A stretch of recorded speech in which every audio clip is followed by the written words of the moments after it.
اتنے بڑے خلیفہ تھے کہ محل کی چھت پر ٹہلتے ٹہلتے بادلوں کو دیکھ کر کہتے تھے اے بادل کے ٹکڑے جہاں چاہے جا کے تو برس، تیرا ٹیکس تو میرے خزانے میں آئے گا۔ اتنی بڑی حکومت تھی، قریب قریب ایشیا، یورپ کے اسپین وغیرہ حصے اور ادھر افریقہ کے حصے، سوڈان تک، مصر تک، تو 3 بر اعظموں پہ حکومت سوچیے آپ۔ بہت بڑے خلیفہ تھے اور بھلے آدمی تھے، اچھے آدمی تھے۔ اس زمانے کے بادشاہ آج کے اولیاء سے اچھے تھے، یاد رکھیے۔ نمازیں نہیں چھوٹتی تھی، تہجد پڑھتے تھے، روزانہ قرآن پاک کی تلاوت کرتے تھے۔ تو آج کے جو اہل اللہ اولیاء بڑے بڑے اللہ والے ہیں ان سے کہیں زیادہ اچھے اس زمانے کے بادشاہ ہوا کرتے تھے۔ آپ ان بادشاہوں کو ہمارے زمانے کے بادشاہوں پر قیاس نہ کریں، یہ تو بہت گئے گزرے ہوتے ہیں، عیاش قسم کے۔ لہذا ہارون رشید بھی بہت انہوں نے علم کی خدمت انجام دی، بہت نیک آدمی تھے۔ کچھ خطائیں ہوئی ہوں گی، اللہ تعالیٰ معاف فرمائے۔ وہ ہارون رشید بغداد میں رہتے تھے، 2 آبے میں دجلہ اور فرات 2 دریائیں بہتی ہیں میٹھے پانی کی، اور ان کے بیچوں بیچ ان کا محل، حکومت، اور یہاں سے وہاں تک زبردست قسم کا دربار، ایک شان تھی۔ اسی زمانے میں ایک دیہات کے ایک صاحب تھے بدو، وہ ایک صحرا کے گاؤں میں رہتے تھے، اور ان کو کچھ ضرورت پیش آ رہی تھی، یا ان کے دل میں خیال آیا کہ میں بادشاہ سلامت کے پاس جاؤں اور مدد مانگوں، کوئی مدد مانگو، کسی کھیت مانگ لو یا کچھ دولت مانگ لو۔ تو انہوں نے ارادہ کیا سفر کا، بغداد کا رخ کیا۔ کہا کہ بھائی جب ہم کہیں جاتے ہیں تو کچھ گفٹ لے جانا چاہیے، تحفہ لے جانا چاہیے۔ اب وہ غریب دیہات کے صاحب سوچتے رہے میں کیا تحفہ لے جاؤں، بادشاہ کی خدمت میں کیا گفٹ پیش کروں۔ بہت سوچنے کے بعد ان کو آئیڈیا آیا کہ میٹھا پانی جو ہم 5 کلومیٹر دور سے لاتے ہیں پینے کے لیے، یہ میٹھا پانی ایک گھڑے میں لگا کے دوں گا، بادشاہ خوش ہو جائے گا۔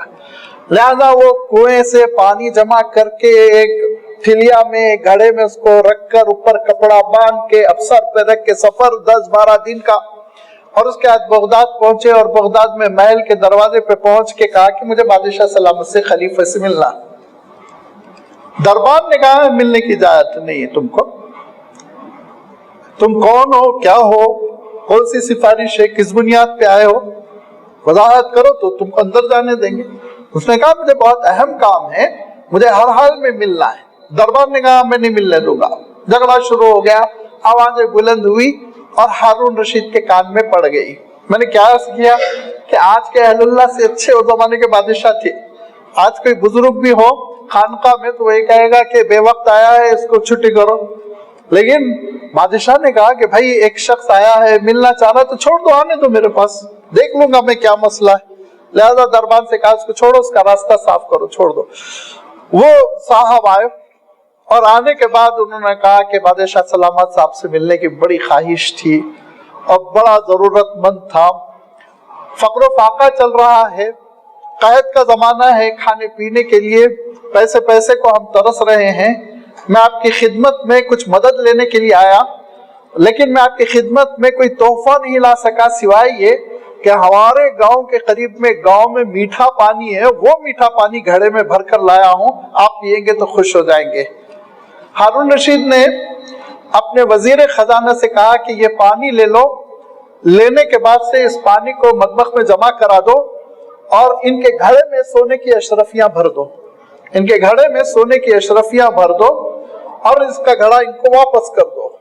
کیونکہ ہارون رشید سمجھ رہا تھا کہ میرے پیروں تلے دجلہ و فرات میٹھے پانی کے دریائے بہتے ہیں، یہ بیچارے کو نہیں معلوم، معصوم ہے، سیدھا سادہ دیہاتی ہے، یہ اپنے تئیں بہت قیمتی تحفہ لایا، یہ اپنی شان سے تحفہ لایا، اور میں اپنی شان سے ریٹرن کروں گا، میں اپنے شان کے مطابق، اپنی حکومت اقتدار کے مطابق میں ریٹرن کروں گا، اپنی دولت کے مطابق اس کو تحفہ دوں گا۔ لہذا اس بادشاہ نے، ہارون رشید نے، خلیفہ عباسی خلیفہ نے اشرفیوں سے بھر کے اس کی ٹھیلیا کو، اس کے چھوٹے سے گھڑے کو واپس کیا، خوشی خوشی وہ واپس لے کر چلا گیا۔ تو اس پر مولانا رومی فرماتے ہیں کہ ایک انسانی بادشاہ جس کا دل اچھا تھا، اس نے ایک ناقص سے تحفے کی قدردانی کر کر اس کا اعلیٰ سے اعلیٰ جو اجر ہو سکتا تھا دیا، تو میرا ارحم الراحمین بادشاہ کائنات احکم الحاکمین وہ میرے اعمال کی کیسی قدردانی کرے گا، ذرا تصور کر لو۔ کیا ہم لے کر جا رہے ہیں یہ بھی سمجھ لو۔ جن نمازوں پہ غرہ ہے، جن صدقات پہ غرور ہے، جن عبادتوں پر ناز ہے، وہ کیا ہے اس کا جائزہ لے لو۔ اور اس کے بعد اللہ تعالیٰ کی شان دیکھو، وَأَرْحَمُ الرَّاحِمِينَ احکم الحاکمین کس طرح قبول کرتا ہے۔ ارشاد فرمایا وہ ایسے قبول کرتا ہے کہ جنات عدن، ایسی جنتیں جس میں ہمیشہ کے لیے تم کو رہنا ہے، اس کا داخلہ ملے گا۔ اور فرمایا دوسرے مقام پر وَلَدَيْنَا مزید، تم تصور نہیں کر سکتے، ہم نے جو دنیا میں نعمتیں سمجھ میں آتی ہے اس کا تذکرہ کیا، ورنہ ہمارے پاس تو مزید ہے، بہت ہے۔ وَلَدَيْنَا مزید، عجیب عجیب نعمتیں ہیں، تم دنیا میں تصور بھی نہیں کر سکتے ان کا۔ یہ وہ اللہ تعالیٰ کی اعمال کی قدردانی ہے جس کے لیے اللہ تعالیٰ نے اپنے لیے صفت شکر قرآن پاک میں اختیار فرمائی۔ شاکر بھی، شاکر میں یہ ہوتا ہے کہ اگر ایک مرتبہ آپ کر دیں قدردانی تو شاکر ہو جاتا ہے۔ شکور کے معنی ہوتے ہیں ہمیشہ قدردانی کرنے والا، کنٹینیوسلی قدردانی کرنے والا، وہ شکور ہوتا ہے۔ اور اللہ تعالیٰ نے شاکر کی صفت بھی ارشاد فرمائی، اور ارشاد فرمایا کہ دیکھو وَلَئِن شَكَرْتُمْ، اگر تم اللہ تعالیٰ کی نعمتوں کے شکر گزار ہو، قدردانی کرتے ہو، غلط جگہ پر اللہ کی نعمتوں کو نہیں خرچ کرتے ہو، صحیح مصرف میں اللہ کی نعمتوں کو خرچ کرتے ہو، تو یاد رکھو اللہ تعالیٰ تم کو کیوں پنشمنٹ دے گا، کیوں سزا دے گا، کیوں مبتلا عذاب کرے گا، ہرگز نہیں کرے گا۔ اور ارشاد فرمایا کہ بے شک اللہ تعالیٰ علم رکھنے والا بڑا قدردان ہے، تمہارے اعمال کی قدردانی کرے گا۔ تمہارے اندر شکر گزاری ہو، اللہ تعالیٰ بھی قدردانی کرے گا۔ تمہارے اندر شکر گزاری نہ ہو تو لازمی بات ہے پھر تم مسائل سے دوچار ہوتے چلے جاؤ گے۔ لہذا آپ یہ دیکھیں گے کہ جیسے ایک بندے کے سلسلے میں نے عرض کیا، جس کو آپ چاہے تو تعبیر کر لیجئے 3 اسٹیجز سے، ایک اسٹیج، دوسرا اسٹیج، تیسرا، 3 لیول کہہ لیجئے، 3 مرحلے کہہ لیجئے، کسی بھی لفظ سے آپ اس کو تعبیر کریے کہ انسان پہلے زبان سے شکر گزار ہوتا ہے، دوسرا مرحلہ ہے کہ اس کا جسم بھی ثبوت دے کہ میں شکر گزار ہوں، اپنے محسن کی نعمتوں کا، احسانات کا اعتراف کرتا ہوں، تیسرا یہ ہوتا ہے دل معمور ہو جائے شکر گزاری سے۔ جیسے یہ 3 مرحلے ہیں، اللہ تعالیٰ کے ساتھ بھی یہی 3 معاملے ہیں، 3 معاملے کرتا ہے اللہ تعالیٰ۔ پہلا معاملہ تو جس کا بھی میں نے اشارہ کیا، چشم پوشی، اور اسی لیے غفور، غفور کا لفظ اللہ تعالیٰ استعمال فرما کہ جو کمی رہ جاتی ہے، جو نقص رہ جاتا ہے، جو فالٹ رہ جاتا ہے، جو بے ترتیبی ہو جاتی ہے، اور اس سے بڑھ کر جو اوقات ضائع ہو جاتے ہیں، وقت پر نماز نہیں پڑھ رہے ہیں، اللہ نہ کرے قضا ہو رہی ہے، نمازیں ڈیلے ہو رہی ہیں، سستی کی جا رہی ہے، سب پر اللہ تعالیٰ چشم پوشی معاف کر دیتا ہے۔ اور دوسری چیز یہ کہ اللہ تعالیٰ بدل عنایت فرماتا ہے، بدل، جس کا جو بدل ملنا ہے، حج کا بدل ملنا ہے حج کا ملے گا، روزے کا بدل ملنا ہے روزے کا بدل ملے گا، یہ دوسری شان ہے اللہ تعالیٰ کی۔ اور تیسری چیز اللہ تعالیٰ ارشاد فرماتا ہے وَلَئِن شَكَرْتُمْ لَأَزِيدَنَّكُمْ، خزانے کھول دیں گے ہم تم پر، خوب اضافہ کریں گے۔ اچھا، جب ہم یہ کہتے ہیں وَلَئِن شَكَرْتُمْ لَأَزِيدَنَّكُمْ، اگر تم شکر گزار بنو گے تو اللہ تعالیٰ کا فرمان ہے ہم بھی اضافہ کریں گے، ہم بھی خوب دیں گے، مزید دیں گے۔ تو اس موقع پہ ہمارے ذہنوں میں یہ آتا ہے کہ یہ جو شکر گزاری ہے، کھانا کھا کر میں اللہ کا شکر ادا کروں گا تو انشاءاللہ شام میں بریانی ملے گی اور خوب ملے گا کھانے کے لیے، اتنا ہی نہیں ہے۔ نہیں، یاد رکھیے سب سے اہم چیز ہے، سب سے اہم چیز ہے کہ اگر ہم اللہ تعالیٰ کا شکر ادا کریں گے نا، وہ شکر کی پھر توفیق دے گا، توفیق کے لیے دروازے وہ کھول دے گا، ہدایت کے دروازے کھول دے گا۔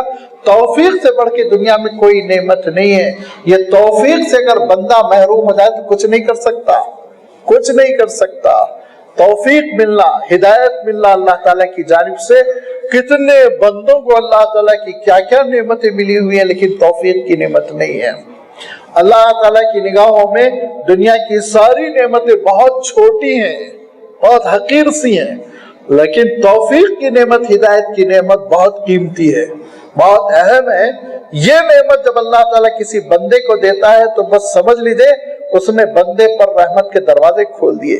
لہذا وَلَئِن شَكَرْتُمْ, اگر ہم شکر گزار بنیں گے, نماز ادا کر کر اگر ہم شکر ادا کریں گے, انشاءاللہ رات میں تہجد کی توفیق دے گا. وہ تلاوت کر کے آپ اللہ کا شکر ادا کریں گے, مولا تو نے توفیق دی, اور اس کی وجہ سے میں نے یہ ایک پارہ پڑھ لیا. آپ دیکھیے اللہ تعالیٰ آپ کی زبان کو قرآن مجید کی تلاوت کے لیے ایسے رواں کر دیں گے اور ایسے جاری کر دیں گے قرآن مجید زبان پر کہ آپ دن میں 5-5, 6-6 پارے, 10-10 پارے آرام سے پڑھ لیا کریں گے.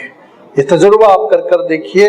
اور میں عرض کرتا رہتا ہوں کہ اگر آج آپ نے اس مسجد میں نماز ادا کی اور کہا کہ مولا تیری توفیق کی وجہ سے میں تیرے دربار میں حاضر ہوا اور نماز ادا کرنے پر قادر ہوا, تو چاہتا تو پھر مجھے مفلوج کر دیتا, تو چاہتا تو مجھے محتاج کر دیتا, لیکن تو نے نہ صرف یہ کہ قوت دی, طاقت دی, بلکہ توفیق بھی عنایت فرمائی. اللہ تعالیٰ آپ کو حرم میں نماز پڑھنے کی توفیق دے گا, اللہ تعالیٰ آپ کو مسجد نبوی میں نماز پڑھنے کی توفیق دے گا. ان نعمتوں میں اضافہ ہوگا. خالی جسمانی نعمتیں تھوڑی ہے, روحانی نعمتیں بھی تو ہے اللہ کے پاس. لہذا یہ شکر گزاری جب بندے کے اندر آئے گی, اللہ کے پاس قدردانی آئے گی. یہ اللہ تعالیٰ کے پاس کیا ہے, تیسرا مرحلہ یہ ہے کہ اللہ تعالیٰ بڑی فراوانی کے ساتھ پھر اجر عنایت فرماتا ہے, اسی عمل کو کرنے کی بھی توفیق عنایت فرماتا ہے. اللہ تعالیٰ راہیں ہموار کرتا ہے. اللہ تعالیٰ ہمارے لیے ان نعمتوں پر, ان عبادتوں پر عمل کرنے کو آسان بناتا ہے. لہذا یہ جو اللہ تعالیٰ کی صفت ہے, شکور کی صفت, جو اللہ تعالیٰ کے لیے قرآن مجید میں 4 موقعوں پر آئی ہے اور شاکر کی 2 موقعوں پر آئی ہے. بندوں کے لیے متعدد مقامات ہیں جہاں پر یہ صفت آئی ہے, لیکن جیسے کہ میں نے عرض کیا تھا شروع ہی میں, اور اس حقیقت کو ہم یاد رکھیں کہ اس شکر کا جس سے شکور بنا, اس شکر کا جس سے شاکر بنا, ترجمہ اردو میں بڑا مشکل ہے. مفہوم ذہن میں ہم یہ رکھیں کہ ایک چیز تو یہ ہوتی ہے کہ نعمت کی قدردانی, عرفانی نعمت, جس کے مقابلے میں کفرانی نعمت آتا ہے, نعمت کی ناشکری کرنا. یہ عرفان نعمت بندے کے اندر جب آ جاتا ہے تو اعتراف خدمت یہ اللہ تعالیٰ کے اندر کہ اب اس کو مزدوری پوری دو, اجر پورا عطا کرو, اجر دینے میں کسی قسم کی کمی نہ کرو. یہ جب اللہ تعالیٰ ہماری ان معمولی سی خدمتوں کو عبادت کی شکل میں, نماز کی شکل میں, صدقات کی شکل میں, حج و عمرے کی شکل میں, روزے کی شکل میں, جو بھی ہم سے بن پڑ رہا ہے, یہی نہیں بلکہ اچھے اخلاق کی شکل میں, اچھے معاملات کی شکل میں, حسن سلوک کی شکل میں, ماں باپ کی خدمت کی شکل میں, یہ ساری نیکیاں جس کو شریعت اسلامی میں معروف کہا گیا ہے, نیکی کہا گیا ہے, صالحات کہا گیا ہے, جب کبھی ہم یہ اپنائیں گے تو اس پر اللہ تعالیٰ کی جانب سے فراوانی کے ساتھ اجر بے حساب, گن نہیں سکتے آپ, اتنا اجر اللہ تعالیٰ کی جانب سے ملے گا. یہ ہے اللہ تعالیٰ کی صفت شکور. لازمی بات ہے یہ جو صفت ہے, میں ہمیشہ عرض کرتا ہوں اسماء حسنہ کی گفتگو کے اخیر میں میں پھر ایک پریکٹیکل چیز لاتا ہوں, عملی طور پر ہماری زندگی میں اب کیا ہونا چاہیے. یہ تو ایک نظریہ ہے, الحمدللہ معرفت ہے, اس کو سمجھنا تھا, لیکن اب ہماری زندگی میں کیا ہو, ہماری زندگی میں کیا ہو, اس کے سلسلے میں میں آپ کو ایک بزرگ کا قول نقل کروں گا. بہت بڑے اسکالر ہیں امام ابن قیم رحمۃ اللہ علیہ. امام ابن قیم رحمۃ اللہ علیہ کی ایک کتاب ہے عدۃ الصابرین و ذخیرۃ الشاکرین, بڑی پیاری عجیب و غریب کتاب ہے. امام ابن قیم رحمۃ اللہ علیہ بہت بڑے عالم ہیں, یاد رکھیے 6 صدی ہجری کے بہت بڑے اسکالر ہیں. ان کی ایک کتاب تو ہر مسلمان کے گھر میں رہنا چاہیے اور وہ ہر زبان میں اویلیبل ہے, زاد المعاد فی ہدی خیر العباد. اللہ کے رسول صلی اللہ علیہ وسلم کے اسوے پر ہے, اللہ کے رسول کا اسوہ کیا ہے جس پہ ایک مسلمان کو عمل کرنا چاہیے. زاد المعاد آپ کو مارکیٹ میں اردو میں مل جائے گی, انگلش میں مل جائے گی, بہت ہی مقبول کتاب ہے. میں اس لیے کہہ رہا ہوں گھروں میں اسلامی لٹریچر رکھیے, ہمارے گھروں میں اسلامی لٹریچر رہنا چاہیے.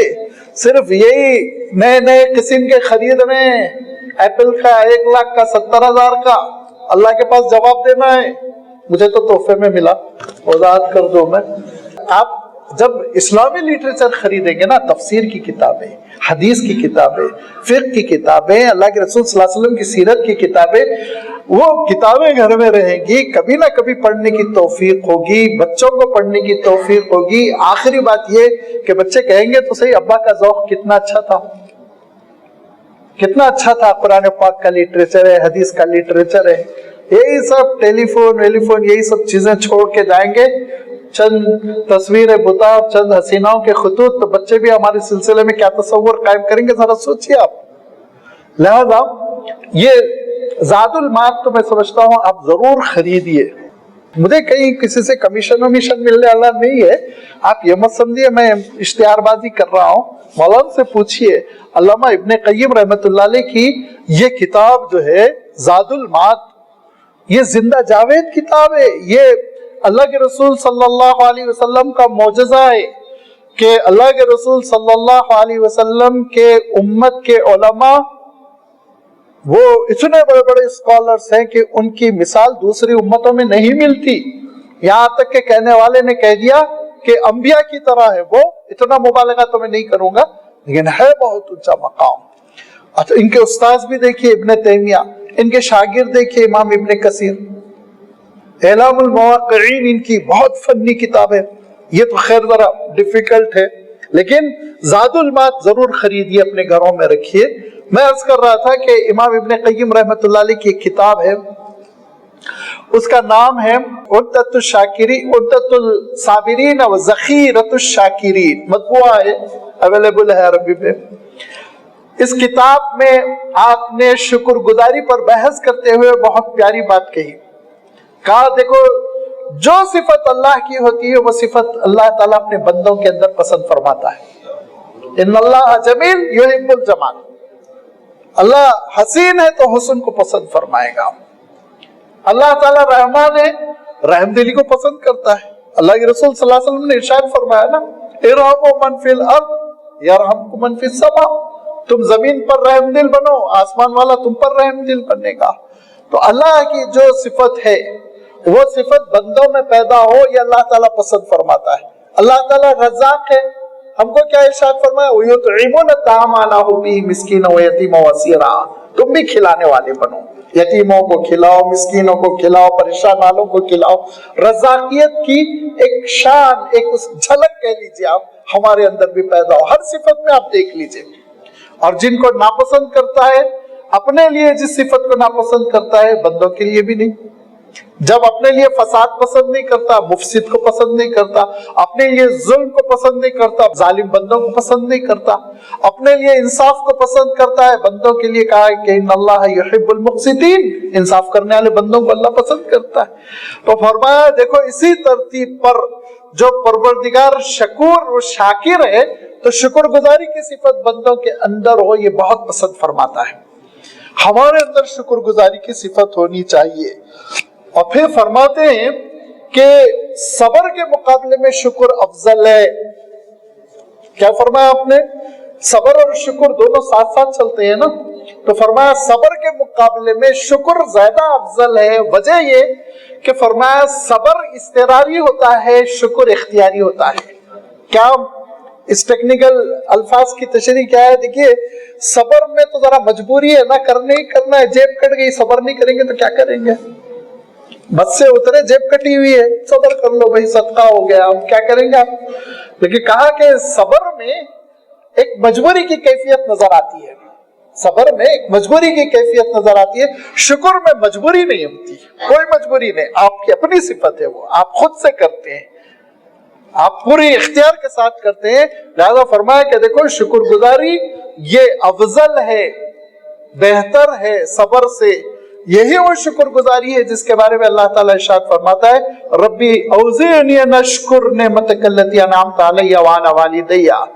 ایک تو حضرت سلیمان علیہ السلام کے ذریعے سے اللہ نے یہ دعا بیان فرمائی, اور دوسرے مقام پر اپنے بندوں کے لیے یہ دعا کی تلقین فرمائی کہ ربی اوزعنی.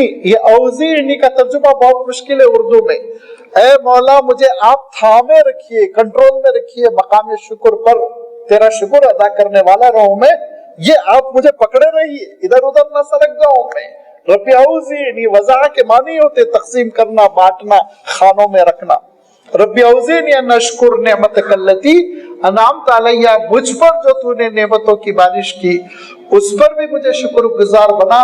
میرے والدین پر بھی جو تو نے نعمتوں کی بارش کی، سب سے بڑی بات یہ کہ ایمان والے والدین کے گھر میں پیدا کیا. میں کفر کی گود میں پلتا، شرک کی نجاست میں پلتا، میرا کیا حشر ہوتا. لیکن تو نے کتنی بڑی نعمت کی کہ مجھے تو نے ایمان والے والدین نصیب فرمائے، مجھ پہ محبت کرنے والے، مجھ پہ شفقت کرنے والے، میری محبت کے ساتھ تربیت کرنے والدین. اللہ ان کے بھی اس عمل پر شکر گزار رہوں، اپنی نعمتوں پر بھی شکر گزار رہوں. رب اوزعنی ان اشکر نعمتک التی انعمت علی وعلی والدی وان اعمل صالحا، اور اس کا تقاضا یہ ہو مولا آپ کی فرما برداری ہو، نیکیوں پر عمل ہو. یہ اصل شکر گزاری ہے. شکر گزاری ہے کہ جب اللہ تعالیٰ نے نعمتیں دی، آنکھ کی نعمت ہے، آنکھ میں بینائی دی، نور دیا، کان، سماعت، زبان، کلام ہے، بیان ہے، کتنی ساری صلاحیتیں ہیں. تو یہ ہر صلاحیت اللہ کی فرما برداری کے مطابق خرچ ہو. گندی چیزوں کے لیے آنکھ نہ استعمال ہو، گندی چیزوں کو سننے کے لیے کان نہ استعمال ہو، دل میں گندے خیالات نہ ہو. اللہ تعالیٰ نے جب اعلیٰ نعمتیں عنایت فرمائی، اعلیٰ مقاصد کے لیے ان کا استعمال، یہ ہے اصل شکر گزاری. ہم سے یہ مطلوب ہے. جب ہمارے اندر یہ صفت آئے گی تو لازمی بات ہے اللہ تعالیٰ بڑا قدردان ہے، ہماری ان صلاحیتوں کی وہ ہرگز ناقدری نہیں کرے گا، وہ اپنی شان سے عطا کرے گا. وہ شایان شان اجر دے گا. اس کے اہل بننے کی کوشش کرے اور اس کے لیے ایلیجبل بننے کی کوشش کرے. یہ ہماری اپنی ذمہ داری ہے. اللہ کی صفت شکور اور صفت شاکر کا جو پرتو، جو جھلک ہماری اور آپ کی زندگی میں آنا چاہیے. سب سے پہلی بات تو یہ کہ ہم اللہ کی نعمتوں کو صحیح صحیح استعمال کریں، غلط جگہ استعمال نہ کریں. دوسری بات یہ ذرا کمتر ہے لیکن سوسائٹی میں بہت ہے. حضرت علی رضی اللہ تعالیٰ عنہ کیا فرماتے تھے؟ جس پر تم نے احسان کیا اس سے ڈرو، وہی پیٹھ میں چاقو گھونپتا ہے بعد میں. بہت کامن چیز ہے یہ، پریکٹیکلی آپ کر کے دیکھ لیجئے کہ آپ سے بڑی لجاجت کے ساتھ قرضہ لے کر جائیں گے، واپسی میں کم سے کم 2-4 جملے کہتے ہوئے واپس کریں گے. کیا بار بار فون کر رہے تھے، آپ شرمندہ کر رہے تھے، ایک بار پیسے لے لیے تو بالکل سر پہ چڑھ گئے آپ تو لو پیسے. ایک صاحب تو بڑے تھوکتا ہوں پھینکتا ہوں. کیوں تھوک رہے ہو، کیوں پھینک رہے ہو؟ جو تھوک تم نے مانگ کے لیا تھا، جس تھوک کو تم نے چاٹا تھا، اس کے سلسلے میں تم یہ غلط رد عمل کیوں؟ جس نے ہمارے ساتھ حسن سلوک کیا، یہ اسلامی اخلاق ہے، یاد رکھیے، جس نے ہمارے ساتھ ذرہ برابر بھی حسن سلوک کیا، ہم اس کے ساتھ اچھے سے اچھے اخلاق میں پیش آئیں.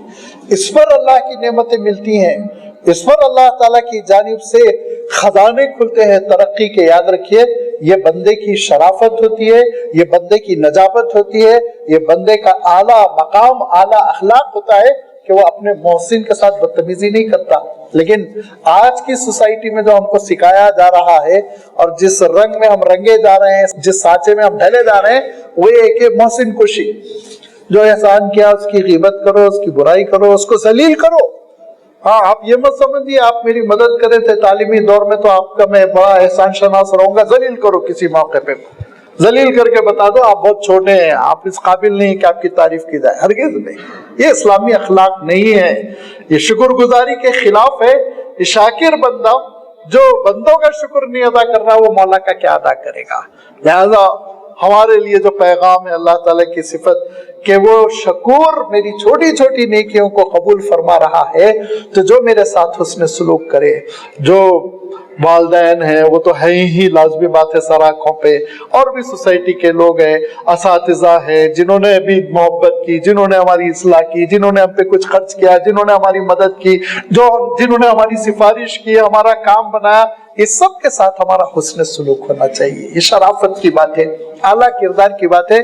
اللہ تعالیٰ ہمارے اندر یہ صفات پیدا کرے اور اللہ تعالیٰ ہم کو اسلام کے تقاضوں کے مطابق اور اپنے اسماء حسنہ کو سمجھ کر اس کے تقاضوں کے مطابق زندگی بسر کرنے کی توفیق عنایت فرمائے. وآخر دعوانا ان الحمد للہ رب العالمین.